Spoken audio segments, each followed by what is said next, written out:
Welcome to the Don't Get Fooled show with Big Ree and Ace, NFL Week 15. All right, boys and girls, as you guys can see, Big Ree is not here. Missing Big Ree a lot, actually, but Big Ree just kind of went on a hiatus. The guy told me he's going out of town and he'll be back in a few weeks. He did not give me a confirmed date when he was returning, but basically through the conversation, he's going to be gone this week and next week and possibly the week after.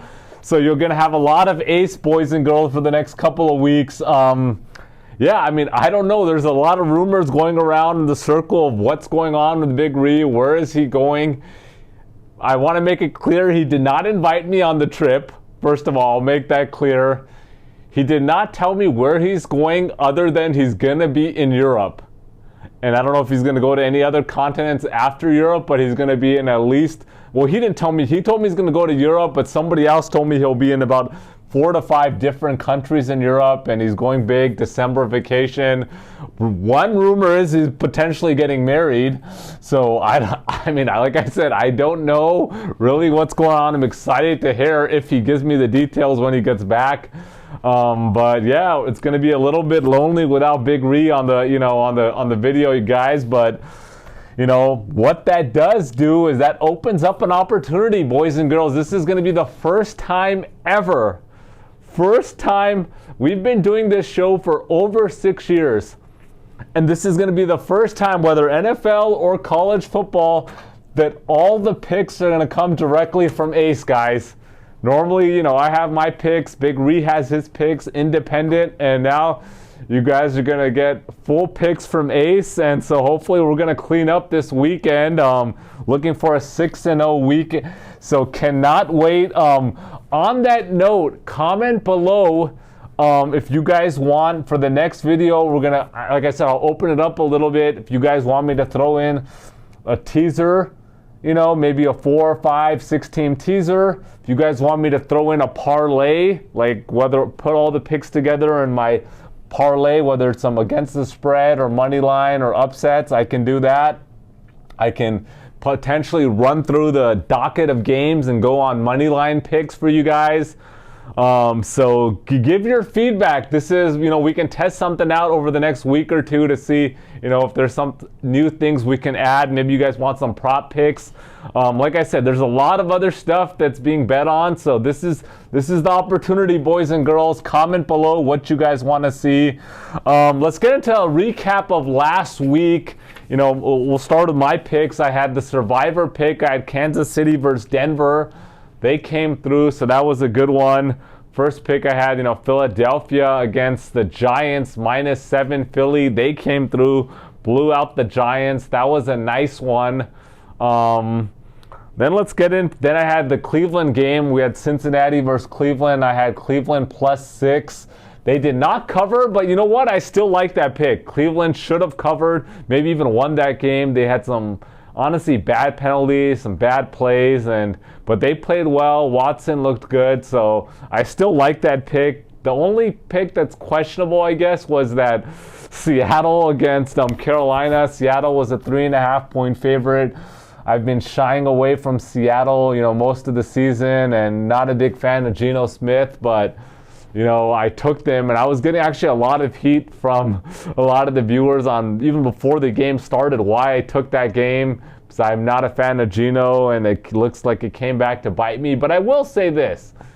First of all, Carolina started off 17-0. You can't really win any games when you're starting off 17, down 17 points. I'll give them credit. They did come back. They got it down. Then they went on a 17-3 run and looked like they could actually come back and win that game.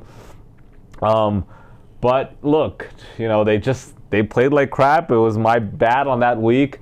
But look, they still actually had a chance. But I did say, look, a lot of it was based on Kenneth Walker playing, and he didn't play, so that was a big deal. So they had no run game. But it is what it is. Look, there's no excuses. Seattle didn't cover. I'll take the L. But, overall, look, even on the Cincy game, I said I like Cincy to win, but Browns to cover. So, was an overall bad week, and we're gonna pick it up this week. Real quick recap: we had the Rams versus the Raiders on Thursday night. Baker Mayfield. I wish Big Ree was here. Big Ree was not here to go off on. He's always talking trash about Baker, and look, Baker, he came to play, and he started off hot, then played pretty average. I think it was like 8 for 16 at one point. But then, engineered those drives, and they came back and won, and I'm happy for Baker. That guy was super pumped, headbutting people without a helmet, and so look, they got a good win, and I think Baker, hopefully he can make a case to be a solid backup somewhere, maybe depending on Stafford's health, maybe even be the starter next year for the Rams. Really quickly, we got the Bills. They had a nice win against the Jets. Jets played more competitive than I think a lot of people thought on the road, and Bills ended up squeaking that out, but that was a good win for them. As I said, the Bengals beat up on the Browns 23-10. Cowboys 27-23. They were a 17.5 point favorite, and they squeaked it out against the Texans. I mean, really unbelievable last minute drive. Lions, they beat, Minnesota. That was Big Ree's pick, Vegas special, that the Lions were the favorite against Minnesota, and they won, and their offense looked good. The rookie wide receiver out of Alabama, 12th overall pick, Jameson Williams, he had a 41-yard touchdown, and he's another weapon for that high-powered offense. The Jags, they beat up on Tennessee. Trevor Lawrence, game of his career, 4 touchdowns overall, and looked good. Philly, as I said, beat up on the Giants, 48-22. We had the Ravens squeak out a win against Pittsburgh, 16-14. The Chiefs, 34-28 versus the Broncos, but they were up big in this game, and Denver came back. And it would have been interesting if Russ didn't, leave the game with the concussion. That could they have potentially upsetted the Chiefs and won that game? Very interesting game there. Niners just pounded Tampa Bay 35-7. That was just a good old ass whooping. No other way to put it. As I said, Panthers beat Seattle 30-24. That was disappointing. That was my lock of the week, and really disappointing on that game. Chargers squeaked out a win versus, Dolphins 23-17. I say squeaked out because, look, they got it within 6. As bad as, Dolphins are playing, it was a 6-point game, and Dolphins are playing horrible. But yeah, that was pretty much the recap from last week. Going to get into some BS segment of the week. I know the boys and girls love the BS segment. It's not going to be the same, boys and girls, without Big Ree here, but me and Big Ree went out last weekend, and we kind of just played it by ear. It was kind of a busy Friday night, but then we're like, hey, we're just gonna go out. We're gonna just go hit up a few places, get some food from a few different places. So we went to Big Al's Pizzeria in Los Angeles, got some pizza to start the night. They have some gourmet different style pizzas. So we got some pizza. Everyone got like a slice or two. Then we headed out to get some street tacos. And you guys know, in Los Angeles, full of tacos all day long. Every other block there's a taco stand. Nothing like getting some carne asada tacos or some pollo tacos, some quesadillas, and so that was good. So we hit up the pizza spot. Then we went, got the tacos. We were there. Nothing like, I would say the weather was probably about 45 degrees on a Friday night, sitting outside, eating tacos, just on the street. They're like, all these vendors, they set up little tables for you, and you're just basically on the street eating, tacos. And that was bomb. I had 2 chicken tacos, 2 beef tacos, 1 birria taco, and some nachos. So I ate well there, had 2 slices of pizza afterwards, gotta get some desserts. Holy crap, I can't believe it. No. After the freaking tacos, Javi, our cameraman, Javi's like, dude, I want to get some fried chicken tenders. So we head to some chicken spot, and on top of the pizza, on top of the tacos and quesadilla, had some tenders and a chicken slider. That place was solid. Javi, what do you think? Thumbs up? All right, Javi liked that place. We went to some place called Dog Chicks, and that was in the Koreatown area of Los Angeles. So I had one tender, had a slider. So I ate really good. Then we had to top it off with desserts, boys and girls. Then we got some churro stand, Don Abel's churros, and nothing like some churros with the caramel and the chocolate, drizzled on, fresh. If you're in Los Angeles, you already know about Don Abel's churros, and if you don't, hit up Don Abel's churros. You will thank us, that's for sure. And then, so that was good. And like I said, the weather was kind of cold, so it was good weather for, just eating out, eating on the street. Then we went to some tea spot afterwards, got some boba. And that was the night. Nothing like topping it off with some boba after a lot of food intake. Came home, watched some Netflix, and it was a good Friday night. Cannot complain. And then Saturday was out with the boys again. Just chilling out, watching some UFC on Saturday night, and overall good night. Cannot complain. Like I said, we'll keep the BS talk to a minimum this week because Big Ree is out. Let's get into some shout outs for the week, boys and girls. A lot of people are asking for shout outs, and so first shout out goes to Bez Abbasi. What up, Bez? Shout out to a loyal viewer, always in the comments, longtime viewer, Takero Kang. Takero, what's up, brother? When are we going to see you in Los Angeles?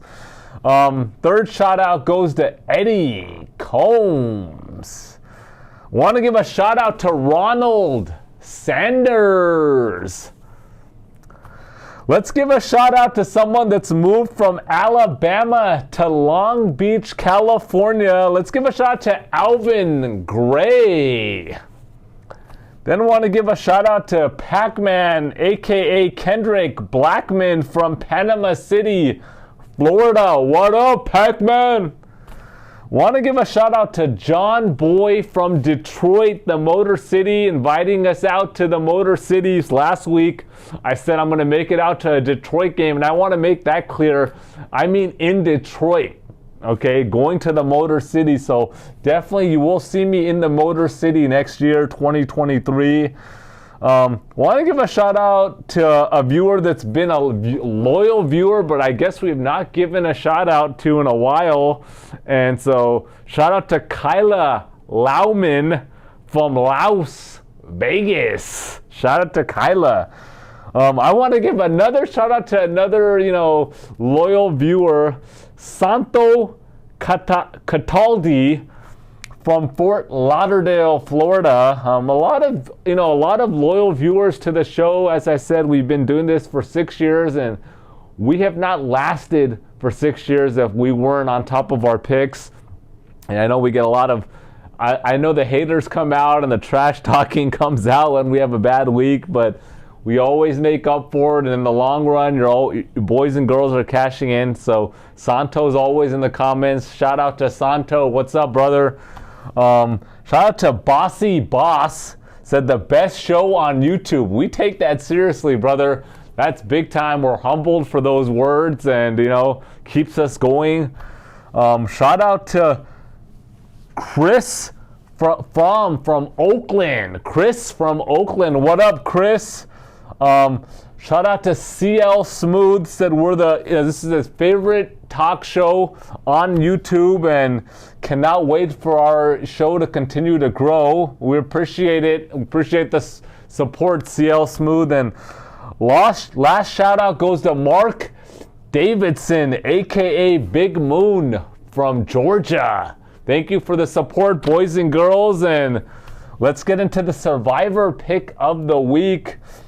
I'm just going to jump on that, bashing the Houston Texans. They're playing Kansas City, and look, I'm taking Kansas City as a survivor pick, and I kind of want to clear this up because I think there's some confusion. When we give a survivor pick, that means whoever we think is going to win, just straight up, money line, not on the spread. So our survivor pick of the week is Kansas City. Other than that, we're going to get into the docket of games. As I said earlier in the show, these are all my picks directly. These are not Ree's picks. So, let's get that cash, boys and girls. So without further ado, here we go, boys and girls. Aquí vamos, chicos y chicas. Let's go. Game 1. We got a Saturday game. As a reminder, there are 3 games on Saturday this week. Game 1, we got the San Francisco 49ers at the Seattle Seahawks. The Niners are a 3.5-point favorite. San Francisco 9-4, coming off a 35-7 beatdown versus Tampa Bay. This game was over at halftime. Look, rookie Brock Purdy, a.k.a. Mr. Irrelevant, the number 262 pick last year in the draft, looked pretty good. 16 for 21, 185 yards, 2 touchdowns, 0 interceptions, and he did have a rushing touchdown, so 3 touchdowns on the day for the rookie. Big news out of the game was wide receiver Deebo Samuel got injured, knee injury and ankle injury. He is going to be out for this game. He's going to miss some time. There's hope that he'll make it back before postseason, or at least in the postseason. We'll see what happens. They are currently on a 6-game winning streak, and they did beat Seattle 27-7 in week 2. Then we got Seattle 7-6. They're coming off a 30-24 loss to Carolina. As I said earlier, they were down 17-0. And they could not recover. They did make a run, but they weren't able to recover. They were without running back Kenneth Walker Jr. He missed the game, and from everything that I'm reading, he was limited in practice today, Monday, and he should be playing, and that's a big deal. I know San Francisco has a really good run D, but if you don't have Kenneth Walker out there, at least they don't have to worry about your run game. Seattle 1-3 in their last 4 games. They are 3-3 at home, 3 losses at home by 4, 6-6, so they're very competitive at home. Geno Smith, I started giving Geno Smith credit last week, and I was like, finally this guy's legit. And early on in the season, I was laughing at Big Ree, as you guys remember. But look, Geno Smith, only 3 interceptions in the first 8 games of the season. But he has 5 interceptions in the last 5 games. So he's thrown a lot of interceptions. But I will give him credit. He does have at least 2 touchdown passes in 11 of 13 games. Here's my thoughts on this game. Look, San Francisco has only had 5 road games out of their first 13. Only 5 road games. And out of their last 6 games, they're on a 6-game winning streak. 4 of those games were at home. 1 game was in Los Angeles, which, as you know, was probably a 70 or 80% San Francisco fan base, basically a home game. And then the other game was in Mexico City, which is not a long flight out from San Francisco. I don't trust Brock Purdy. Here's the thing. I don't trust Brock Purdy. He's a rookie. This is going to be a first start on the road. Seattle, 3.5 points. I know I'm going to probably get some crap, but I'm doubling down on Seattle here. And, look, there was a bad loss last week.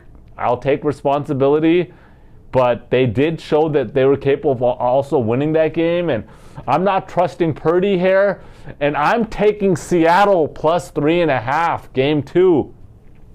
This is another Saturday game. We got the Baltimore Ravens at the Cleveland Browns. The Browns are a 2.5-point favorite here. The Baltimore 9-4, coming off a 16-14 win versus Pittsburgh. They won, but look, there was 3 interceptions by Pittsburgh in Baltimore territory, and they missed a field goal at the end. And that was the difference right there. You're going to throw 3 interceptions in Baltimore territory. You're not going to win the game. Honestly, Baltimore should have lost this game by double digits. Clearly, they won this game. They squeaked it out. I'll give them credit. Backup quarterback Huntley did get injured, concussion protocol. They had the third stringer Anthony Brown at quarterback. This is the Oregon QB. He was 3 for 5 for 16 yards, and that's kind of a story of what's going to come in this game. You know, J.K. Dobbins, 15 carries, 120 yards, a touchdown. He looked good. Look, Baltimore's won 6 of 7, and their 4 losses on the season are combined 12 points. Then we got Cleveland, who is 5-8. You know, they're coming off a 23-10 loss to Cincinnati. You know, they played well honestly on both sides of the ball, but they had some bad penalties, roughing the kicker. They gave up 2 big plays, and that was the difference. I mean, they held them to 23 points, and they could have easily covered and if not won this game. Watson played much better than he did in the first game, 26 for 42, 276 yards, 1 touchdown. Did have an interception, 33 yards on the ground, but he looked much better, much more comfortable. And here's my thought here. Look, Baltimore's offense has been put together and built around Lamar Jackson. Everybody knows that, and when you have a dynamic, unique player like Lamar, that's fine because he does a lot on the ground, in the air, and he's just a really unique player. But you don't have Lamar Jackson. And take this a quote, you know, from Matt from Snowfall. No Lamar Jackson, mucho problems, okay? This is going to be mucho problems for Baltimore.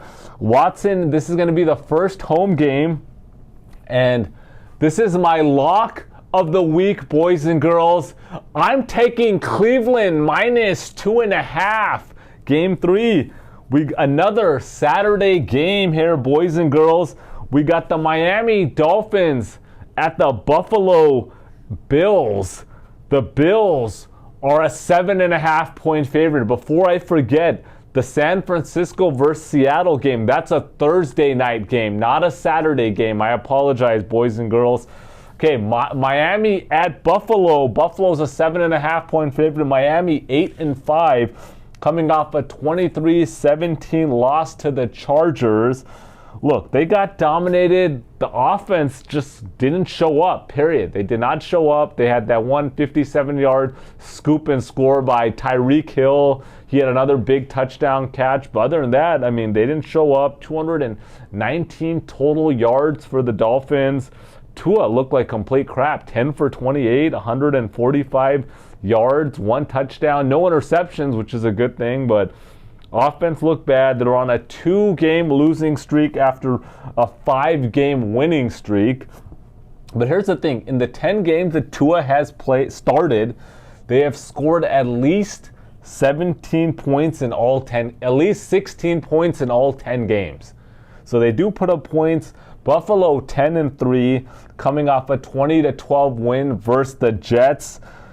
They did get outgained by the Jets, 309-232. Look, they did win, but I'm not that impressed with the win here, honestly. They were at home playing the Jets, Mike White. Look, they won. I'll give them credit, but not super impressed. They're currently on a 4-game winning streak.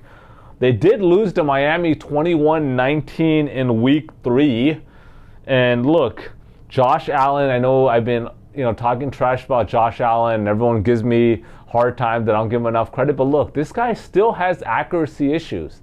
That was the knock on him coming out of Wyoming. It's like, hey, this guy has accuracy issues. Is he going to be able to really throw the ball in the NFL? But his accuracy is going down. He does throw interceptions, double-digit interceptions every year. And here's my thoughts on this game. I like Miami to score at least 20 points. And I don't think Buffalo scores more than 27 here. I just don't here. This game, they're projecting snow in this game, and I like Miami here. And I'm taking Miami plus 7.5, all right? Game 4, we got the Philadelphia Eagles at the Chicago Bears. The Eagles are a 9-point favorite. Philadelphia 12-1. Coming off a 48-22 win versus the Giants. They blew them out big. This game was over early. They're on a 4-game winning streak. Their only loss on the season is to Washington.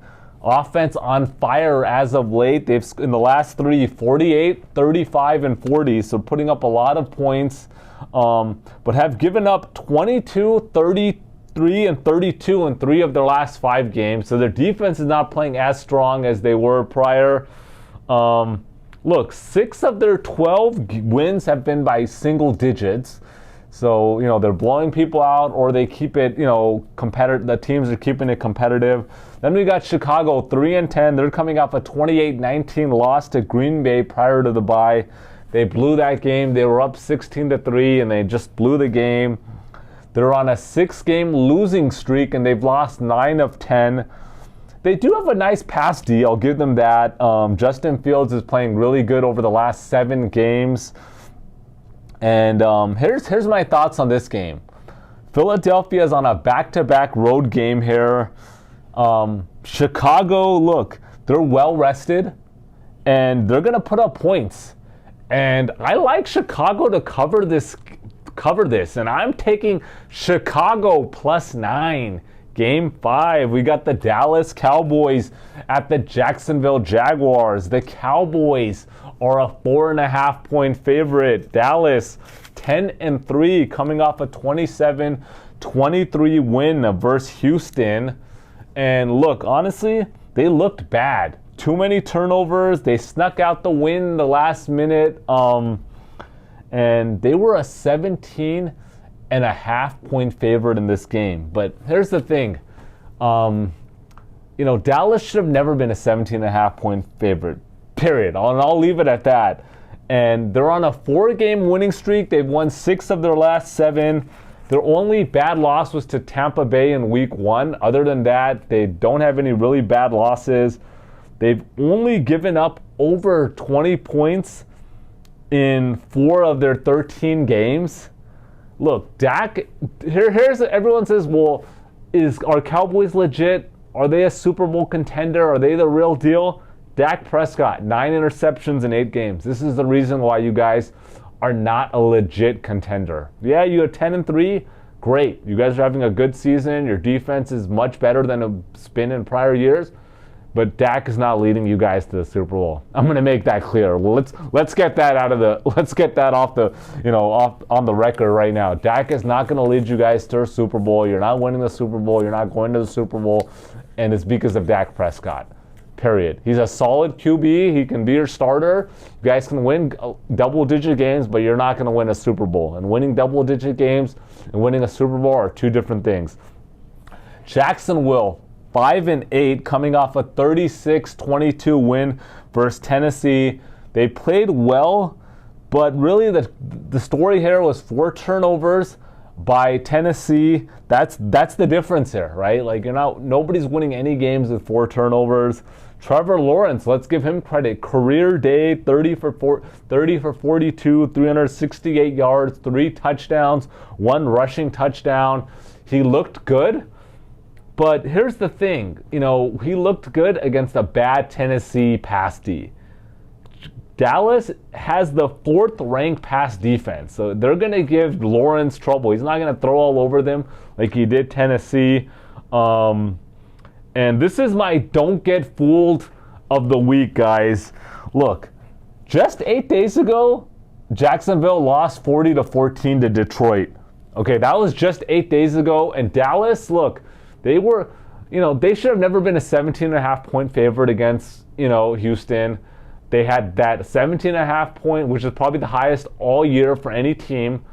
They were at home. It was a letdown game. They just didn't really care that this was an easy win, and they squeaked it out. And now it was a wake-up call. Like, crap, we almost lost to the Texans, and they're gonna come back. They're gonna win this game easily. This is my second lock of the week here, boys and girls. Do not get fooled. I'm taking Dallas -4.5. All right, game 6, last game on the docket. Tennessee Titans at the LA Chargers. The Chargers are a 3-point favorite here. Tennessee 7-6, coming off a 36-22 loss to Jacksonville. Four turnovers here was the story for Tennessee. They're on a 3-game losing streak, looking really bad over the last 3. Henry played well last game, but look, the problem is they got no offensive weapons, no receivers. Look, they traded away A.J. Brown, and I think their contingency plan was we're going to draft Treylon Burks out of Arkansas, 18th overall pick, and this guy is going to just step in and fill in for A.J. Brown. Great, great thought, but this guy hasn't been healthy. He didn't play last week, and, you're playing with, Westbrook as your receiver, Robert Woods, you got a couple tight ends, but you need a legit number 1 receiver. This guy Burks could be it, but he needs to play. He needs to play, and they need him badly, because otherwise, you guys are just wasting away Henry. He's having good games, but look, you need to have a balance. Chargers 7-6, coming off a 23-17 win versus Miami. Offense looked good. Herbert threw for over 300 yards again. Look, and they're relying heavy on Herbert. Here's the thing. They're relying really heavy on Herbert, and they're just a very inconsistent team. They win, they lose, they win, they lose, they win, they lose. Very inconsistent. I get it, they have a lot of injuries. I get it on both sides, so I'll give them that. But here's the thing. They have the 28th ranked run D. And what that means is Tennessee, with Derrick Henry, is going to control the clock. And I'm really hoping Burks plays here. And they're going to control the clock here. That means I think, the Chargers have, maybe 15 to 20 less plays in the entire game than they normally would in this game going up against Tennessee. And I'm not going to take the spread here. I like this to go under, and I'm taking the under 46 here, boys and girls. And that's going to be it for the docket. As I said earlier, comment below if you guys have any thoughts about what you guys want to add for the next week, maybe the next 2 weeks potentially. Like I said, I don't know. Big Ree is not giving me a definite return date, so we can mix it up and, try some things out. Link is in the description for the merch. Follow us on Instagram, Twitter, TikTok. Comment, like, subscribe to the channel, and until next week, good luck, boys and girls.